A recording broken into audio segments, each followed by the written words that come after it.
Adam, we just met up back here at the boat ramp, and it's starting to get cold again already, and you can tell stuff's already wanting to freeze back up, and it might get as cold as my hand today, because man, I'll tell you what, I could not catch a fish to save my life.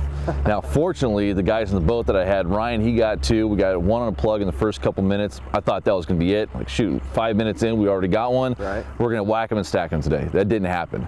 But we ended up meeting up with you midday, and you were in a rhythm. So what were your numbers? How did you end up today? We had 10 fish on fighting today, and we ended up putting 5 to the net. Got a couple fish we could keep. The rest were non-clipped or wild fish. Yep. I think one was definitely true wild fish. We had a big big wild hen right there at the end of the day. She was gorgeous, big fish. The other two looked like non-clipped hatcheries, but yeah, it was fun. Yeah, we had some bites going. We had a little bit of trouble keeping them stuck though. But that's fishing. Well, and that can be explained by the colder water too. They aren't as aggressive, so they're not coming up and grabbing it. They really weren't committing to the bait good. They were short biting it. You get them on, and you have them on just for a little bit, and then hooks and pull out. Well, and you straight up doubled our numbers. We went 3 for 5. Right. So you had 10 hooked up. You were fighting today. We had 5. So what did we do wrong? Because we wanted to come in as blind. I'm proud that we did what we did, but honestly, it felt like we were scrambling all day long. Like we were struggling to figure out what the heck was happening. We were side drifting. We only had 1 bite. This afternoon, you were side drifting and had how many bites? We landed 2, and we had a couple more fish that we should have had. And all of about 30 minutes of side drifting. And we spent about 3-4 hours side drifting. Right. So what do you think we did wrong? Are we fishing the wrong part of the water? Is it the wrong bait? It could have been. Without being there watching how you guys are side drifting it, as cold as the water. I mean, you saw where we were catching those fish. I mean, there's almost no current.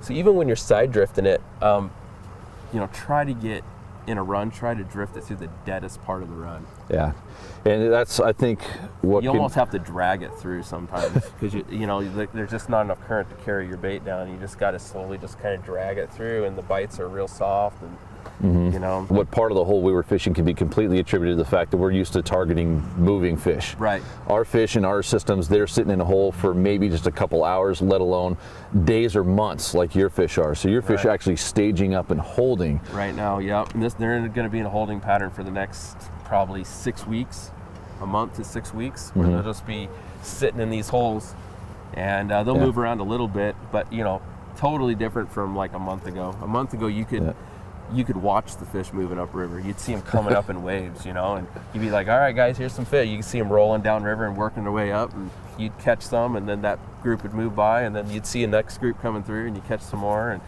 But they aren't doing that right now. They're pretty much, they're finding their winter holes. We got some deep water on this river, some 25, 30-foot deep holes, and those are great winter holes. Really?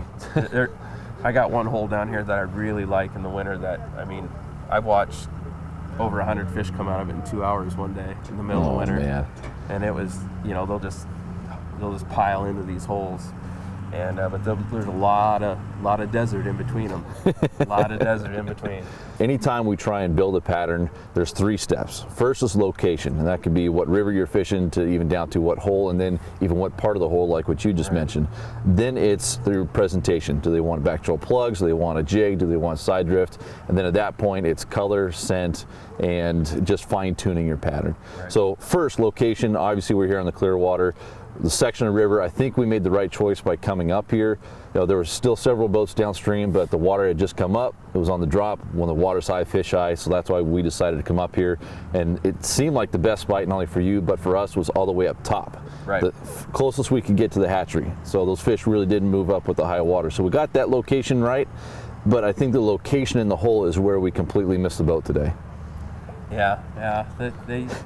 Sorry, you can call me out and say that you were fishing it wrong. Where you guys started, where you hit that fish right off, that's a good spot. The only problem with that spot is those fish aren't going to stay there. Oh, really? Okay. Because that is warmer water coming out of the North Fork, and the North Fork's their home, and they're just going to keep scooting through that. So when the water's coming up, as it's rising, that spot kills because the fish are piling in there. And we were on a drop today. You're on a drop, so the fish that are in there have left, and you're not getting a lot of new fish moving in there. Gotcha. So okay. you were on the right track finding warmer water, just the wrong spot. Now because Location, yep. now where we're catching fish this afternoon, see, you got that pipe coming out of the hatchery. That's the outflow for the used water. Sure, okay. So for the fish that missed the North Fork, that scooted on past it, they realized they didn't make the right turn. They kind of start dropping back. Gotcha, They're looking for the North Fork.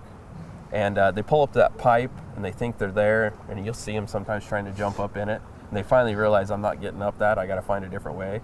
And they'll start backing down and get down to that point. There's a little deep bucket, and the fish will kind of, it's a real shallow spot getting around that point. They'll kind of just stack in there. And so I knew we were on the fall. I knew that some fish probably had moved up, and I was almost positive there was fish that didn't make the right turn, and they'd be sitting in there, and they were. And man, you started whacking it. The second we pulled up on you, you had that double. Right. So that was pretty impressive to see, and actually it taught us a lot, because we kept saying after that, we need to fish slower water. We got to fish, because you were sitting there, looked like clicking in and out of neutral just to keep your gear working and staying in the same spot. I mean, it was a tough spot to fish with the gear that you had. Right. But I it was wish productive. I would have had my anchor in the boat, to be honest with you. It would have made things simpler. I could have just sat in one spot and just backtold it with letting a little more line out, Yep. until you found the sweet spot.